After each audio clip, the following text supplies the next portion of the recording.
1월 12일 새벽 예배를 하나님께 드리겠습니다. 오늘 우리에게 주신 하나님의 말씀 민수기 7장 1절에서 11절의 말씀입니다.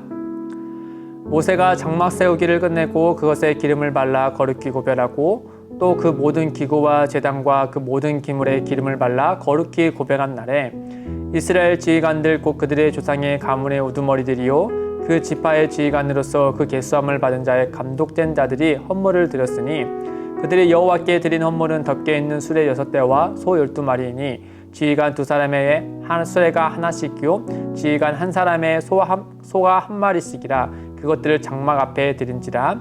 여호와께서 모세에게 말씀하여 이르시되 그것을 그들에게서 받아 레위인에게 주어 각기 직임대로 회막 봉사에 쓰게 할지니라.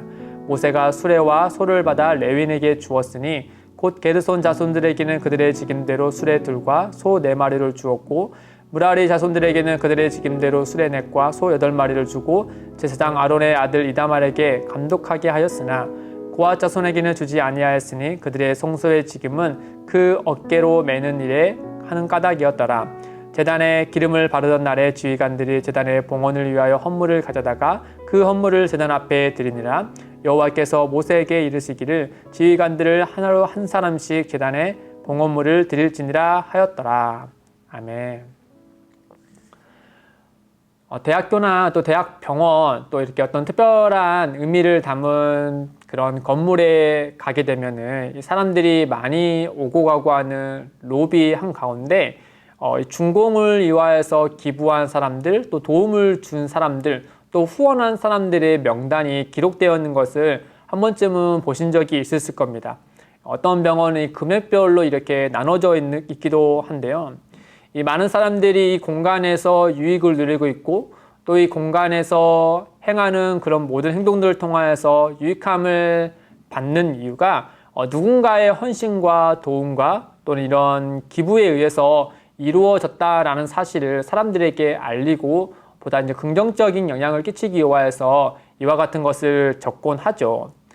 이와 비슷하게 오늘 우리가 읽은 말씀과 민수기 7장 말씀 전체를 보면은 이 하나님의 임재인 장소인 장막 세우기를 끝낸 후에 이 레위 지파를 제외한 12지파의 지도자들이 하나님께 헌물을 드리는 장면이 나옵니다.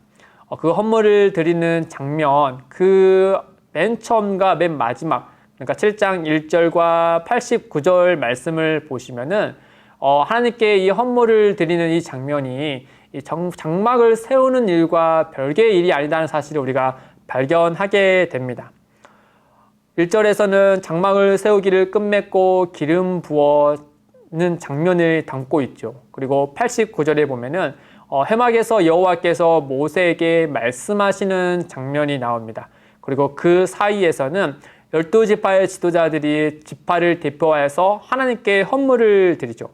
이 장면을 보면 마치 장막 세우는 일을 끝맺는 일이 단지 눈에 보이는 어떤 건축물을 세우는 것으로 끝나는 것이 아니라 이에 대해서 이스라엘 지파들의 헌물, 곧 그들의 마음이 자원하는 마음이 그 안에 들여질 때 비로소 끝맺어지는 그런 듯한 뉘앙스를 우리에게 비춰주고 있다라고 하는 것이죠.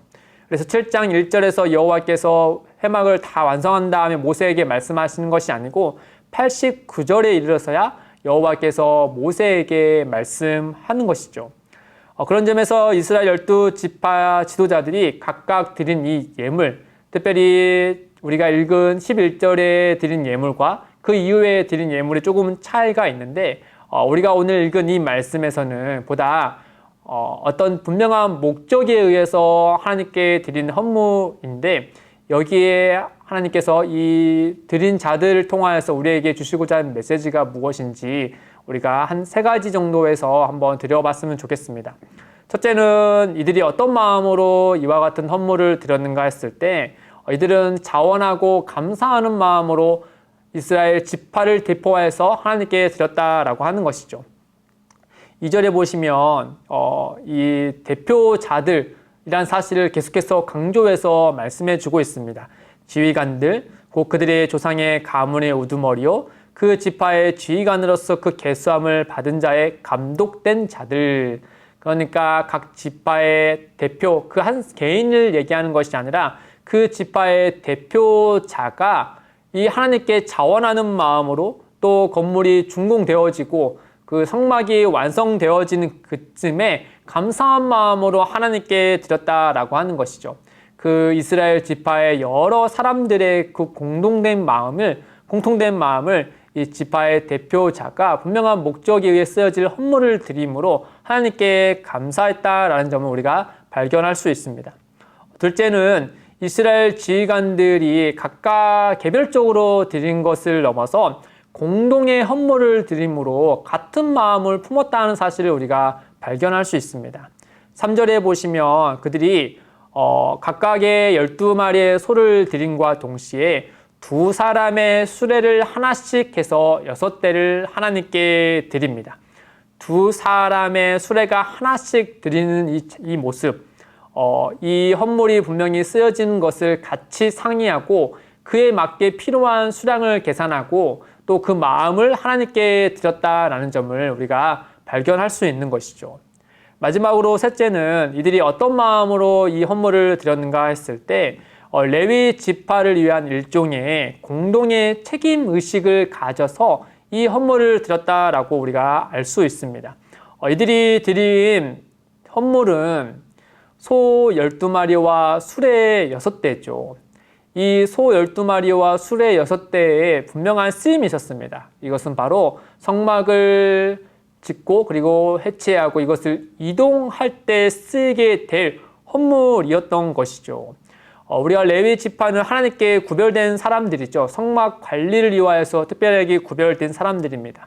그런데 우리가 민수기 말씀에서 알 수 있듯이 레위 지파의 각 사람은 이스라엘의 첫 장자를 대표하는 사람들이었죠.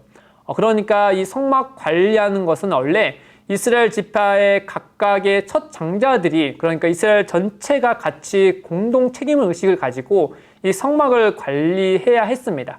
그런데 하나님이 이 거룩한 일을 특별히 구별하여서 일의 어떤 효율과 또 하나님의 기뻐하신 뜻을 위하여서 레위 지파를 특별하게 구별하여서 이스라엘 첫 장자를 대표하여서 그들을 선택하시고 이 일을 책임을 맡기셨죠. 그런 것을 통하여서 이스라엘 지파들이 이 수레 6대와 소 12마리 드림으로 인하여서 그들은 여기서 무엇을 드러내고 싶었냐 하면 바로 이 성막 관리하는 일에 있어서 같은 마음으로, 온 이스라엘이 같은 마음으로 이 일에 책임의식을 갖겠다라는 마음으로 이와 같이 헌물을 드렸다라고 우리가 알 수 있게 되는 것이죠. 그 성막을 옮길 때 필요한 수레와 소는 바로 다른 지파들이 이 헌물을 드림으로써 이 성막에 관리하고 이동하고 행하는 일들에 같은 마음을 품었다라는 점을 우리가 말씀을 통하여서 알 수 있게 됩니다. 따라서 하나님은 자신에게 이러한 의미로 바친 이 지파의 12명의 지도자들의 이 헌물을 기쁘시게 받으신 이후에 모세에게 이렇게 말씀하시죠. 5절에 보시면 레위인에게 주어 각기 직임대로 회막 봉사에 쓰게 할지니라. 그들이 분명한 목적과 기쁜 마음으로 드린 이 헌물을 그 목적에 맞게끔 쓰일 수 있도록 하나님이 모세에게 이와 같이 명령하여 말씀해 주고 있습니다. 한 지파에 앞서서 섬기는 레위 지파와 따로 분리하여서 나몰라라 하는 것이 아니라 공동의 책임의식을 가지고 또 하나님 안에서 함께 이 성막을 관리하고 또 그 안에서 감사하고 또 함께 하고자 하는 이 지파들의 마음이 이 수레 6대와 소 12마리의 헌물을 통하여서 우리에게 알려주고 있는 것이죠. 사랑하는 성도 여러분, 우리가 가족 구성원들 가운데 누군가가 아프기라도 하면 그 아픈 가족으로 인하여서 주어지는 짐들을 다른 가족 구성원들이 다 짊어지기 마련이지 않습니까? 만약 그 짐을 우리가 억지로 짊어지면 참 그만큼 힘든 일이 없겠죠.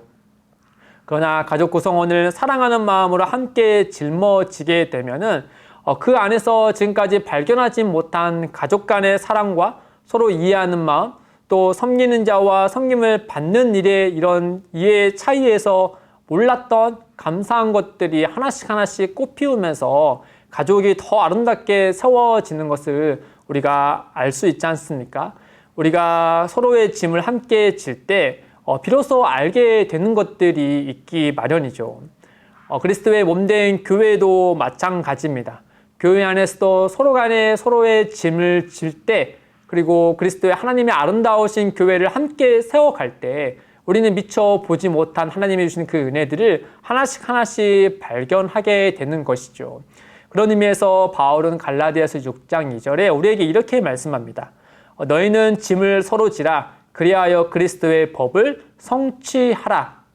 어떻게 서로 짐을 져야 될까? 사랑함으로 서로의 짐을 지는 것, 그것이 바로 서로 사랑하라. 내가 너희를 사랑한 것처럼 너희도 서로 사랑하라. 이 그리스도의 말씀을 성취하기 때문에 그 안에서 우리는 참된 더 아름다운 복을 또 은혜를 발견하고 누리게 되는 것일 겁니다. 사랑하는 성도 여러분, 오늘의 이 말씀을 통하여서 오늘 우리가 잠시 기도할 때 우리 교회에서 앞서서 섬기시는 봉사자들 위하여서 함께 기도했으면 좋겠습니다. 이 몸과 마음을 들여서 교회 섬기시는 이들에게 우리가 감사한 마음을 조금이라도 이 기도로 표현하여서 하나님께 간구했으면 좋겠고, 또 우리가 그 봉사하시는 분들을 만날 때마다 감사한 마음을 표현하고 또 그들의 필요를 채워주고자 하는 그 마음을 하나님께 드리고 또 서로의 짐을 지어가는 우리 기쁨에 드리는 교회가 되기를 우리 함께 기도하며 나아갔으면 좋겠습니다. 함께 기도하겠습니다. 하나님 아버지, 그리스도 안에서 우리를 구원하시고 하나님의 거룩한 백성으로 삼아주셔서 감사합니다. 이제는 성령 안에서 하나 된 우리가 서로를 위해 기도하고 헌신하고 사랑해서 하나님을 힘써 지키는 이들이 될 수 있도록 인도하여 주옵소서. 특별히 각 가정의 신앙의 대표자들과 우리 교회의 봉사자들에게 은혜를 더하여 주셔서 힘을 내게 하시고 필요한 모든 일에 돕는 손길들이 있도록 주님 인도하여 주옵소서. 감사하며 예수님의 이름으로 기도드립니다. 아멘. 오늘도 두 가지의 기도 제목을 두고 함께 기도하겠습니다. 첫째, 주 안에서 도움이 필요한 이들에게 도움의 손길이 있게 하시고 우리도 누군가의 도움이 되는 삶이 되게 하옵소서. 둘째, 기쁨이 되는 교회의 모든 사역 영역에서 필요한 봉사자들이 제때 잘 채워지게 하셔서 함께함이 기쁜 공동체가 되게 하옵소서. 이를 위해 함께 기도하며 나아가겠습니다.